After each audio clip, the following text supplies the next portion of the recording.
नमस्कार, मैं दीपक शर्मा और मेरे यूट्यूब मंच पर आपका स्वागत है। दोस्तों, क्या दुनिया के सबसे अमीर आदमी इलॉन मस्क के साथ गौतम अडानी हाथ मिलाएंगे? यानी अमेरिकी राष्ट्रपति डोनाल्ड ट्रंप के सबसे करीबी दोस्त इलॉन मस्क, इनके साथ मोदी के परम मित्र, भारतीय प्रधानमंत्री मोदी के परम मित्र गौतम अडानी, ये दोनों बिजनेसमैन अपना कारोबार बढ़ाने के लिए एक दूसरे के साथ आएंगे। अब इलॉन मस्क के आगे गौतम अडानी साहब को हल्का मत समझिए, क्योंकि जो फिनेंशियल इंस्टीट्यूशंस हैं दुनिया भर की, उनके जो प्रोजेक्शंस हैं बड़े चौंकाने वाले हैं। उनका ये कहना है कि 2027 में इलॉन मस्क दुनिया के पहले ट्रिलियनर बनेंगे। जी हाँ, और $1 ट्रिलियन का मतलब हुआ कि उनकी जो रकम है, वेल्थ है मस्क की, 83 लाख करोड़ हो जाएगी 2027, 2 साल बाद। और 3 साल बाद 2028 में मिस्टर अडानी की, गौतम अडानी, मोदी जी के मित्र की भी जो रकम है, वेल्थ है, 83 लाख हो जाएगी। He will also become the second trillionaire in the world 2028। और ये बात ऐसे ही एजेंसीज नहीं कर रही। एजेंसीज का कहना है कि इलॉन मस्क का जो इस वक्त कारोबार है, बिजनेस है, उसकी ग्रोथ 110% सालाना दर से आगे बढ़ रही है। और गौतम अडानी साहब जो हैं, इनकी जो ग्रोथ है, बिजनेस ग्रोथ है, वो 123%, 123% सालाना दर से आगे बढ़ रही। यानी रफ्तार अगर देखें अमीर होने की, तो अडानी काफ़ी आगे हैं मस्क से। अब दोस्तों, मस्क और अडानी एक साथ आ जाएं, एक साथ कारोबार करने लग जाएं, तो इसका भारत पर क्या असर पड़ेगा, आप पर क्या असर पड़ेगा, इस पर तो मैं बाद में आऊँगा। लेकिन पहले ये जान लीजिए कि ये बात आज मैं क्यों कर रहा हूँ, वाई टुडे। और आज इसलिए कर रहा हूँ क्योंकि अमेरिकी राष्ट्रपति जो बाइडेन रुखसत होते हुए अपनी फेयरवेल स्पीच पर, अपनी आखिरी फेयरवेल स्पीच पर, क्योंकि अब 20 तारीख को मिस्टर ट्रंप जो हैं वो राष्ट्रपति होने जा रहे हैं, शपथ लेने जा रहे हैं, तो बाइडेन ने जाते जाते एक बहुत बड़ी, बहुत इंपॉर्टेंट बात कही। उन्होंने कहा कि जिस तरह से दुनिया में, और अमेरिका का जिक्र किया उन्होंने, कि अमेरिका में जिस तरह से पूंजी, दौलत चंद हाथों में जा रही है, दुनिया में भी ये लोकतंत्र के लिए बहुत बड़ा खतरा है। It's a very big danger. चंद हाथों में सारी दौलत जा रही है। That's a dangerous concentration of power in the hands of a very few ultra-wealthy people. And the dangerous consequences. और बिना नाम लिए बाइडेन ने इशारा किया कि जो आने वाले राष्ट्रपति हैं डोनाल्ड ट्रंप, जिस तरह से वो बैटिंग कर रहे हैं एलन मस्क के लिए, और इलॉन मस्क जिस तरह से बैटिंग कर रहे हैं मिस्टर ट्रंप के लिए, ये जो रिश्ते हैं, ये रिश्ते कहीं ना कहीं ऐसा लगता है कि ये लोकतंत्र के लिए ही खतरा बन जाए। उन्होंने वही बात कही जो मनमोहन सिंह ने कही थी अडानी और मिस्टर मोदी को लेकर, कि it will be disasters for the country के लिए ठीक नहीं है। तो कहीं ना कहीं इशारा बाइडेन का रूस की तरफ भी है, जो चंद पूंजीपतियों के हाथ से जिसको पुतिन चला रहे हैं मिलकर, और भारत की तरफ भी इशारों में उन्होंने किया है। अब अडानी और मस्क, गौतम अडानी और इलॉन मस्क एक मंच पर क्यों आ सकते हैं, आगे चलकर हाथ क्यों मिला सकते हैं? It's not just because of Trump और मोदी की वजह से, बल्कि इसके पीछे एक सोच है जानकारों की। और सोच ये है जिसमें सबसे बड़ा कारण खुद मुकेश अंबानी है। अब ऐसा माना जाता है कि गौतम अडानी के बिजनेस प्रतिद्वंदी अगर हिंदुस्तान में आज की तारीख में कोई हैं तो मुकेश अंबानी। हालांकि मुकेश भाई भी गुजराती हैं, गौतम साहब भी गुजराती हैं, अब गुजराती तो अमित शाह और नरेंद्र मोदी भी हैं, लेकिन बिजनेस लेवल पर मुकेश अंबानी ही उनके राइवल हैं, प्रतिद्वंदी आप कह सकते हैं। और मुकेश अंबानी कई बड़ी अमेरिकी कंपनी जो एलन मस्क के अगेंस्ट हैं, या एलन मस्क के जो राइवल्स हैं, खासकर अगर आप इंटरनेट पे जाएंगे, टेलीकॉम सेक्टर में जाएंगे, या फिर आप आज की सोशल मीडिया सेक्टर में जाएंगे, एक्स यानी ट्विटर वर्सेस अगर आप इंस्टाग्राम या फेसबुक देखेंगे, तो एक बड़े प्रतिद्वंदी इलॉन मस्क के वो ये साहब हैं मार्क जकरबर्ग, मेटा के मालिक। मेटा मतलब इंस्टाग्राम, फेसबुक और व्हाट्सएप, उसके मालिक मार्क जकरबर्ग और रिलायंस मुकेश अंबानी, ये एक मंच पर हैं, इनका निवेश है, जॉइंट वेंचर्स हैं। और इसी तरह से गूगल, अगर गूगल आप देखें तो गूगल के भी मुकेश अंबानी से बिजनेस रिलेशंस हैं। जिसमें कई बार सुंदर पिचाई गूगल के सीईओ मुकेश अंबानी से मिल चुके हैं। तो मुकेश अंबानी के साथ मेटा है, मेटा मतलब फेसबुक, इंस्टाग्राम, व्हाट्सएप, और उनके साथ गूगल जैसी एक स्ट्रॉन्ग कंपनी है। एलन मस्क मिस्टर अंबानी के साथ नहीं, वो मैं आगे बताऊंगा, बल्कि 36 का आंकड़ा है। क्यों है आगे बताऊंगा। अब अमेरिका की दो बड़ी कंपनी गूगल और मेटा, फेसबुक, इंस्टाग्राम, व्हाट्सएप, अगर इनके साथ मुकेश भाई हाथ मिला सकते हैं तो फिर एलन मस्क के साथ गौतम अडानी हाथ क्यों नहीं मिला सकते, क्यों नहीं जॉइंट वेंचर कर सकते। और ऐसे वक्त पर जब इलॉन मस्क भारत में स्टारलिंक प्रोजेक्ट लेके आ रहे हैं, स्टारलिंक मतलब सैटेलाइट से इंटरनेट कनेक्शन होगा, यानी जिस फ़ोन पर आप बात करते हैं बजाय जीएसएम के सीधे सैटेलाइट्स चलेगा।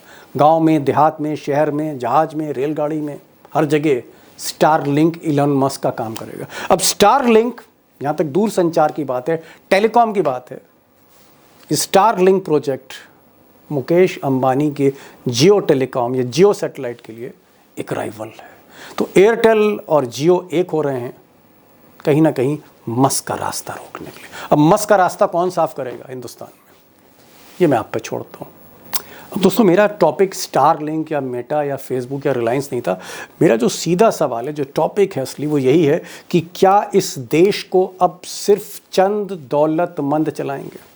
और जिस तरह से आंकड़े कहते हैं कि देश की 40% वेल्थ, 40% वेल्थ सिर्फ 1% लोगों के हाथ में रहेगी, और उस 1% में भी चंद 2-3 लोगों के हाथ में रहेगी, और उसमें नई एंट्री इलॉन मस्क की होगी। तो देश किस तरफ बढ़ रहा है, किस व्यवस्था की तरफ बढ़ रहा है, आज इस पर मुझे कई सवाल करने हैं, बहुत मौजूदा सवाल हैं, और इसलिए मैंने आज विनोद शर्मा साहब को बुलाया है। विनोद शर्मा साहब पिछले 40-45 वर्षों से भारत की सरकार देख रहे हैं, उद्योगपतियों को देख रहे हैं।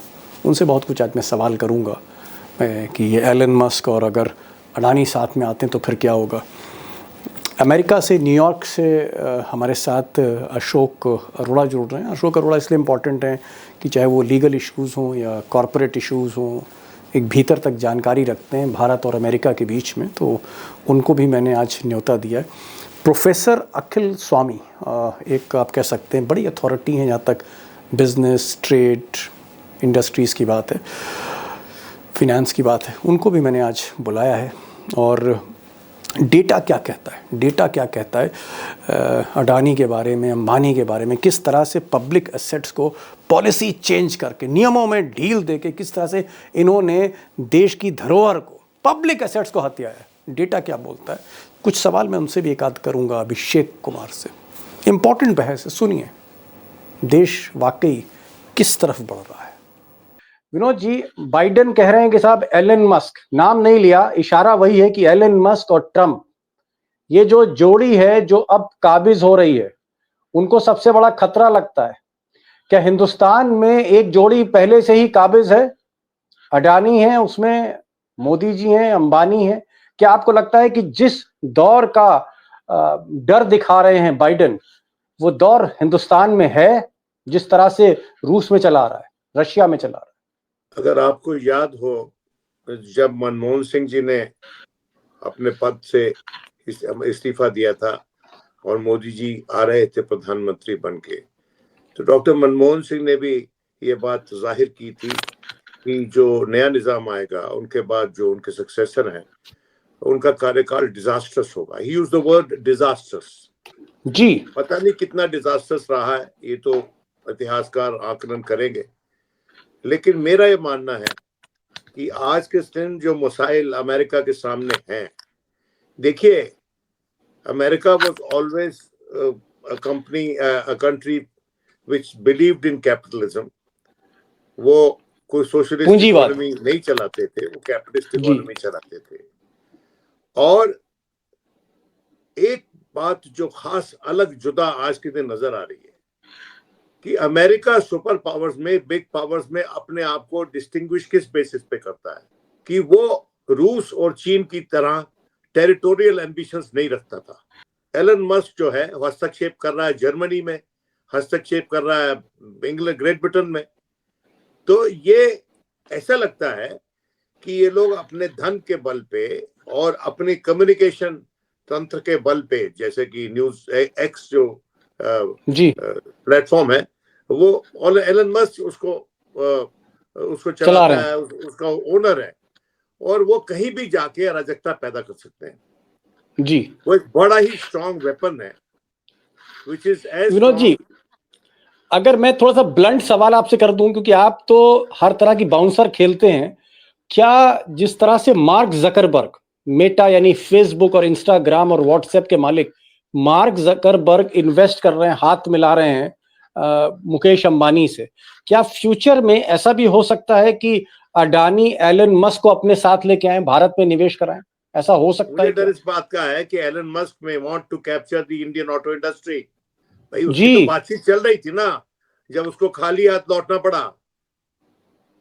वो जी आया जी, था ना अपना कारखाना लगाने के लिए, पर उसको खाली हाथ लौटना पड़ा। टेस्ला का, जी हाँ जी, तो टेस्ला का जो उसका एक्सपेंशन प्रोग्राम है, देखिए ये अपने इंडस्ट्रियल एम्पायर्स को एक्सपेंड करेंगे, और उस एक्सपेंशन से पहले जो पावर्स और है, लेसर पावर्स हैं, उनको अमेरिका का हस्तक्षेप करवा के डोनाल्ड ट्रंप के सौजन्य से they will bring them on their knees if it is possible. लेकिन मुझे लगता है कि ये जो एडवेंचर है ये इनको भारी पड़ेगा, अमेरिका को भारी पड़ेगा, अगर डोनाल्ड ट्रंप जो है, देखिए डोनाल्ड ट्रंप क्या है, एक एग्जॉल्टेड पॉन्टी चड्डा है, जी, आप समझ रहे हैं ना, पोंटी अमेरिका का चड्डा, पॉन्टी चड्डा है वो। Oh my God. नहीं, व्हाट दोस्तों को मैं बता दूं कि पोंटी चड्डा जो थे वो शराब माफिया से उनका शुरू हुआ था व्यापार, और उसके बाद कंस्ट्रक्शन माफिया। जी, और उसके बाद उन्होंने पूरा रियल एस्टेट जो है वो उन्होंने पूरा जो है उसमें हथिया लिया, जमीनें लेने लगे, शुगर मिलें लेने लगे। लेकिन मैं अभी पॉन्टी चड्डा के एंटरप्राइज पे हूँ, और उनकी सिमिलैरिटी जो डोनाल्ड ट्रंप के एंटरप्राइज से उससे हूँ। देखिए डोनाल्ड ट्रंप जो है, मैं अक्सर ये कहता हूँ कि Donald Trump is the Ponty Chadha of the United States. Akhil ji, professor साहब, कि एक डाटा कहता है कि 1% जो है लोगों के पास 40% वेल्थ है, 1% के पास देश की, भारत की 40% वेल्थ है, जिसमें अडानी अंबानी जैसे लोग हैं। क्या आपको लगता है कि बहुत तेजी से खाई बढ़ती जा रही है, और जो कंसंट्रेशन ऑफ वेल्थ है, जो पैसा है, वो कुछ पूंजीपतियों के हाथ में जा रहा है, और इसके पीछे आपको सरकार दिखती है, उसकी नीतियां दिखती हैं? मैं मोदी सरकार की बात कर रहा हूं। नहीं दीपक जी, देखिए वो तो स्वतः स्पष्ट है, जो डिस्पैरिटी है वो बढ़ती चली जा रही है, लेकिन जो सबसे ज्यादा खतरनाक संकेत है, आपका हंगर इंडेक्स में क्या पोजीशन है, आपके मेला न्यूट्रिशन में क्या पोजीशन है। तो अगर देश की जनता के पास खाने के लिए पैसे नहीं है और उनको 5 किलो अनाज पे आपको जिंदा रखना पड़ रहा है। अच्छा देखिए, पुराने समय में आपने कॉर्पोरेट सोशल रिस्पॉन्सिबिलिटी में पढ़ा होगा, जो बिरला जी बनाया करते थे, मंदिर बनाते थे, धर्मशालाएं बनाते थे, क्यों बनाते थे? Corporate social responsibility is A end of ending the disputes between rich and poor. भाई ये तो भारतवर्ष है, जहां के अंदर एक गरीब आदमी हीरे की अंगूठी पहने हुए 5 करोड़ की गाड़ी में घूमने वाले आदमी पे भी हमला नहीं करता है। लेकिन अगर ये चीज गरीबों के अंदर वो भावना, इसीलिए बिरला जी धर्मशाला बनाते थे कि गरीबों की इतने ज्यादा उनके अंदर उत्तेजना ना जाए कि हमारे धन को लूट लें। तो ये जो डिस्पैरिटी है, ये सोशल अनरेस्ट पैदा करेगा देश के अंदर। ये तो आप धर्मशाला क्यों नहीं बन रही? अडानी भी तो धर्मशाला बना सकते हैं भाई, सराय बनाए, धर्मशाला बनाए। अरे धर्मशाला क्या, आपके किसान जो हैं डल्लेवाल साहब 55 दिन से पड़े हुए हैं, मरणासन स्थिति में हैं। एक आदमी ने सल्फास खा के मौत हो गई है, और 700 लोग पहले मरे थे। अब हु केयर्स, लेकिन ये ultimately it will play disaster for the country. ये सोशल अनरेस्ट होगा इससे, और अमेरिका से इसका कंपैरिजन नहीं कर सकते। America is a different country, population नहीं है, बाहर के लोगों पे डिपेंडेंट है, उनके पास अपने लिए काम करने वाले लोग नहीं है। और हमारे देश जितने हैं, पूरे विश्व के अंदर हमारे लोग छाए हुए हैं। जी, मैं आ रहा हूँ विनोद जी के पास, क्योंकि विनोद जी को अभी किसी एक और प्रोग्राम में भी जाना है। विनोद जी, मैं एक सीरियस नोट पे आ रहा हूँ। आपने, चाहे मनमोहन सरकार हो, चाहे वाजपेयी सरकार हो, आप हिंदुस्तान टाइम्स के पॉलिटिकल एडिटर हैं, बड़े अखबार के एक टॉप लेवल के आप जर्नलिस्ट हैं, एडिटर हैं। क्या आपने मोदी का 2014 में अडानी को जिस तरह से देखा बढ़ते हुए, क्या इसी तरह से टाटा, बिरला और रिलायंस भी बढ़े थे, या अडानी का जो दौर है, अडानी का जो आगे बढ़ना है, वो अभूतपूर्व है, हिस्टोरिकल है? इस तरह से, इस बेशर्मी के साथ किसी भी सरकार को आपने किसी पर्टिकुलर बनिए को, बिजनेसमैन को बढ़ाते हुए नहीं देखा। अडानी की जो 2014 से 2024 का सफर है, तमाम मुकदमों के बाद, आरोपों के बाद, उसको आप कैसा देखते हैं? क्या आपने कल्पना की थी ऐसा? क्या आपको किसी सरकार में भी कोई अडानी दिखा इस तरह का? देखिए, कंपैरिजंस आर ऑलवेज ओडियस, लेकिन ब्रिक एंड मोटर इंडस्ट्रीज जो हैं, उनकी देश की तरक्की में भारी योगदान था हमारी आजादी के तुरंत बाद। भले वो टाटा हो, बिरला हो, द बजाज हो, ये लोग सीधे सीधे जुड़े हुए थे हमारे फ्रीडम स्ट्रगल से, और इनकी आंख में शर्म तब भी थी और आज भी है। लेकिन जो नई ब्रीड है, जो नए लोग आए हैं, उभरे हैं, मेजॉरिटी ऑफ देम, उन्होंने उस तरह से इंफ्रास्ट्रक्चर नहीं क्रिएट किया। उन्होंने जो हमारी छत, हमारी जमीन के गर्भ में जो खनिज पदार्थ हैं, उनका एक्सप्लॉयटेशन किया, और उसके दम पर उन्होंने अपना एम्पायर खड़ा किया। अडानी को आप कैसे कंपेयर करेंगे? अगर किसी से भी कंपेयर, मैं कह रहा हूं जैसे अडानी को आप रतन टाटा से करें या और किसी से करें, क्योंकि अडानी को भी आप देख ही रहे हैं, आप अभी भी एक्टिव जर्नलिज्म में, सीनियर मोस्ट जर्नलिस्ट है हिंदुस्तान के, और टॉप लेवल पर आप, चाहे प्राइम मिनिस्टर ऑफिस हो, चाहे पार्लियामेंट हो, आप कवर करते रहे। अडानी को आप कैसे कंपेयर करें? क्या अडानी में आपको कोई टाटा दिखता है, कोई बिरला दिखता है? और अगर नहीं दिखता तो क्यों नहीं दिखता? कुछ नहीं, मुझे उसमें कुछ नहीं दिखता। क्या दिखता है? जो वो स्वयं है वही दिखते हैं, और मैं किसी की शान में कोई गुस्ताखी नहीं करना चाहता। क्या आपको लगता है कि अडानी के लिए या अंबानी के लिए बहुत सी नीतियां बदली गई, पॉलिसीज को इन्फ्लुएंस किया जाता है, नियम और कानून इस तरह के बनाए जाते हैं कि ये ठेका अंबानी को मिल जाए या अडानी को मिल जाए, जो हमने धारावी में देखा? क्या आपको लगता है कि सरकार पॉलिसी में कहीं ना कहीं कंसेशन करती है अडानी के? I can't be giving a clear statement on this because I'm not in possession of facts. But एक बात मैं कहना चाहता हूँ आपको कि पहले भी, पुराने जमाने में भी प्रतिस्पर्धा होती थी इंडस्ट्रियल ग्रुप्स में, लेकिन ऐसी प्रतिस्पर्धा नहीं होती थी कि किसी के पीछे सीबीआई भेज दो और उससे उसका लाइसेंस छीन कर किसी और को दे दो। ऐसा नहीं होता था पहले, और मैं समझता हूं कि आज भी नहीं होना चाहिए। अगर हो रहा है तो बहुत ही बड़ा अन्याय हो रहा है, देश की अर्थव्यवस्था के साथ भीतरघात हो रहा है। अभिषेक, आपने प्रोफेसर स्वामी को सुना और आपने विनोद शर्मा साहब को सुना। मैं आपसे पूछना चाह रहा हूं कि क्या आप, क्योंकि डेटा पे काम करते हो, क्या डेटा ऐसा कहता है, हाल फिलहाल का डेटा, यानी मोदी जी का 10 साल का डेटा आपको ये बताता है कि हिंदुस्तान में पब्लिक एसेट्स, जनता के साधन और जनता की धरोहर, सरकारी माइन, सरकारी बंदरगाह, सरकारी ठेके, क्या फेवर करके किसी पर्टिकुलर आदमी को दिए गए? डाटा क्या बोल रहा है मोदी सरकार का? कुछ प्रोजेक्ट अगर आप बता सकते। आप एयरपोर्ट को देखिए, आधा दर्जन से ज्यादा एयरपोर्ट अडानी साहब को दिए गए हैं, उनके समूह को दिए गए हैं। क्या एक्सपीरियंस है उनका? कल ड्रोन गिर गया, जो डिफेंस वाला ड्रोन था, डिफेंस प्रोडक्शन में अडानी साहब का क्या योगदान है?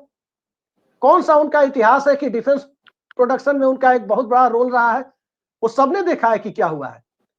उसमें उनको दिया गया, इजराइल तक दिया गया, इजराइल में उनको पोर्ट मिला हुआ है। कितने जगह की बात आप करेंगे? अब तो पाइपलाइन, हाईवे, ऑप्टिक फाइबर, ये सब देने की तैयारी चल रही है। भारत पेट्रोलियम का मामला फिलहाल ठंडे बस्ते में है, नहीं तो भारत पेट्रोलियम और बीएसएनएल को बेचने की लगभग तैयारी कर ली गई थी, और कहा जा रहा था कि वो भी उसी समूह के हिस्से जाएगा। अब कहां देखेंगे? जहां देखें वहीं अडानी है, बिजली मीटर लगाने से लेकर के। आप देख लीजिए कहां पर है। स्मार्ट मीटर लगाने का ठेका कई राज्यों में किसको मिला हुआ है? तो सब कुछ दिख रहा है कि किस तरह से यहां नियमों को, क्या हेमंत सोरेन को इसलिए जेल में भेजा गया था क्योंकि बीजेपी उस राज्य को किसी के हाथ में सौंपना चाहती थी, या भूपेश बघेल जो छत्तीसगढ़ के चीफ मिनिस्टर थे, जिनका यह कहना था कि साहब हमें इसलिए फंसाया जा रहा है आपराधिक मामलों में क्योंकि मोदी जी ये राज्य जिसमें माइनिंग होती है, सबसे ज्यादा माइंस एंड मिनरल हैं, ये अडानी को देना चाहते हैं? इस तरह की बातें हैं क्या? देखिए, झारखंड और छत्तीसगढ़ राज्य का गठन इस देश में माइनिंग माफिया के हस्तक्षेप के कारण हुआ था, अलग राज्य बनाया गया था, और इन दोनों की गतिविधियां अलग राज्य बनने के बाद काफी बढ़ गई। झारखंड में आप देखें तकरीबन 4000 एकड़ जमीन एक्वायर की गई। कोयला ऑस्ट्रेलिया से आएगा, बिजली बांग्लादेश को जाएगी, पैसा अडानी को जाएगा। झारखंड के लोगों को मिलेगा सिर्फ कार्बन मोनोऑक्साइड और जहरीले गैस, प्रदूषण, और कुछ नहीं मिलेगा। हंसदेव के जंगल में क्या हो रहा है छत्तीसगढ़ में, वो सबको दिख रहा है कि किस तरह से तमाम पर्यावरण के नियमों को तोड़ा जा रहा है, सबको ताक पर रखा जा रहा है, सब कुछ एक खास समूह के लिए किया जा रहा है जी। आप ये देखिए ना, मैं एक छोटा उदाहरण और रख देता हूं। आप देखिए, एक सस्ता लैपटॉप एक दूसरा कॉर्पोरेट ग्रुप लाने वाला था और उस लैपटॉप को लेकर कितना बड़ा बवाल मचाया गया, कुछ गोदी यूट्यूबर भी कूद गए थे उसमें, उस कॉर्पोरेट वॉर में, और इस तरह का माहौल बनाया गया कि वो लैपटॉप लाने की प्रक्रिया रद्द कर दी गई। किसके इशारे पर हुआ था? सब कुछ तो अडानी साहब को ही चाहिए, क्या नहीं चाहिए उन्हें? सब कुछ उनका चले तो गूगल खरीद ले, यूट्यूब खरीद ले। ओके ओके, मैं अशोक अरोड़ा साहब के पास आ रहा हूँ। अशोक अरोड़ा साहब कॉर्पोरेट को भी फॉलो कर रहे हैं, न्यूयॉर्क में हैं और टॉप लॉयर आप कह सकते हैं इस वक्त भारत के हैं, और इनकी रिसर्च भी कम से कम ऐसे ही विषयों पर है। अरोड़ा साहब बहुत बहुत स्वागत, और मैं माफ़ी चाहूँगा कि आपको सुबह सुबह मैं उठा देता हूँ। सवाल मेरा ये कि आप अमेरिका के जो कानून हैं, उनके कॉर्पोरेट कानून हैं, बाकी कानून हैं, उस पर भी आपकी रिसर्च है, और भारत के भी सारे कानून देख रहे हो, और आप न्यूयॉर्क में 2 साल से इसकी स्टडी कर रहे हैं। जिस तरह से भारत में हम देखते हैं कि अडानी के घर ना इनकम टैक्स के छापे कभी पड़े, सीबीआई के जो मुकदमे थे उन पर जो 2014 के पहले थे, कहीं ना कहीं सॉर्ट आउट हो गए या उनको क्लीन चिट दे दी गई है। डीआरआई के जो मुकदमे थे वहां भी उनको क्लीन चिट मिल गई है। ईडी की हिम्मत नहीं है कि अडानी के घर जाके उनकी कुंडी खटका दे। क्या इसी तरह का सिस्टम अमेरिका में भी है? वहां कोई मार्क जकरबर्ग के यहाँ या बिल गेट्स के यहाँ या एलन मस्क के यहाँ क्या एफबीआई जाने से घबराती है? अदालतें में चंद्रचूड़ जैसे लोग क्लीन चिट देते हैं। ये सिर्फ जो अंधा कानून है ना, अंधा कानून हिंदुस्तान में, मैं अगर प्राइम मिनिस्टर वो ठीक, तो सारी बात तो आपको किताब की जरूरत नहीं है। अगर प्राइम मिनिस्टर उनको जहाज में लेके घूम रहे हैं तो वो बेचारे मिस्टर अडानी को अगर लेके जहाज में घूम रहे हैं मोदी जी, तो उसकी क्या मजाल है? आप क्या बात कर रहे हैं दीपक जी? यही तो मैं कह रहा हूं। अगर आप उसको साथ लेके घूम रहे हो, वो आपको बेच रहा है, आप उसको बेच रहे हो, और साथ में दोनों मिलके देश को बेच रहे हो, और फिर कहते हो मैंने 85 करोड़ को खाना दिया। क्या अमेरिका में भी अब एलन मस्क पर एफबीआई हाथ नहीं डाल पाएगी, या वहां की जितनी एजेंसीज हैं? यहाँ पर मैंने कहा I am more focus on this India. अगर यहाँ पर जो भी कानून है, ऐसा नहीं होता है, यहाँ ऐसा नहीं होता है। यहाँ पर you are answerable to court, you are answerable to system. यहाँ पर सिविल राइट इतने स्ट्रॉन्ग है। यहाँ पर ऐसा नहीं होता है। आपस में जो कंपटीशन होता है, जो लॉबिंग होती है, वो सब जो अलाउड है वो अलाउड है, अलग बात है। लेकिन हम you cannot compare apples with oranges. This is very clear. You cannot compare apples with oranges. America की हालत डिफरेंट है। आपको अपने देश में देखना है, आपको अपने देश का, आपका मैसेज पढ़ा तो मैंने ये निकाला कानून। ये कानून जो आजकल राहुल गांधी ये वाली लेके जो घूमते हैं, इसमें लिखा है, मैं यही तो कह रहा हूं, ये पढ़ते ही नहीं है ना। ये कानून में लिखा है, वो सिर्फ जाके माथा टेक देते हैं, कॉन्स्टिट्यूशन को उठा के माथे पे रख लेते हैं। ये ड्रामा है, वो अंदर पढ़ते ही नहीं क्या लिखा है। कानून कॉन्स्टिट्यूशन में लिखा है कि ये भारत सरकार की ड्यूटी है कि आपस में जो सोशल ऑर्डर रहे। ये नहीं कि एक के पास खाने को नहीं है और एक के पास 27 रुपए नहीं है, एक 27 मंजिल बिल्डिंग में रह रहा है। ये कॉन्स्टिट्यूशन में लिखा है। I am showing you this. कुछ और पढ़ने की जरूरत नहीं है।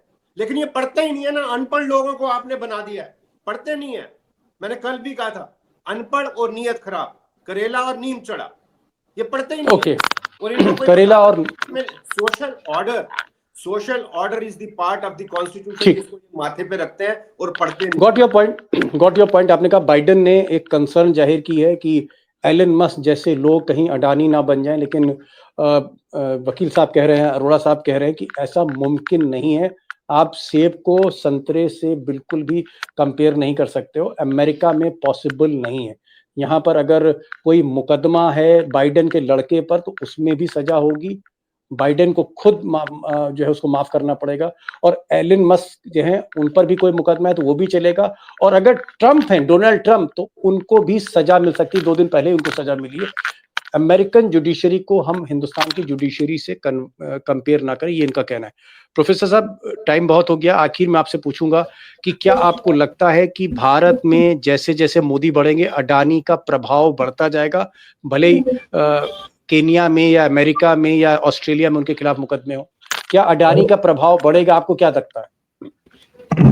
जैसे देखिए अरोड़ा साहब ने कहा, अब मुझे देश की इंटरनल राजनीति से तो बहुत ज्यादा आशा नहीं है, लेकिन अगर जो अशोक जी कह रहे हैं, अगर अमेरिकन कोर्ट, भाई एसईसी ने और एफबीआई ने अगर सारे एविडेंसेस कोर्ट के अंदर पेश कर दिए, एविडेंसेस को देख के वारंट, अडानी के खिलाफ, और अगर वो उसको एविडेंसेस को देख के वारंट इश्यू हो गया, और अगर वहां की जुडिशरी कंप्रोमाइज नहीं करती, और अगर वहां पे ये कंटेस्ट नहीं करते और दंड भरते हैं, तो इनके आधे शेयर्स बिक जाएंगे, और अगर कंटेस्ट करते हैं और जेल हो जाए तो इंडियन स्टॉक मार्केट खत्म हो जाएगा और अडानी के शेयर्स खत्म हो जाएंगे।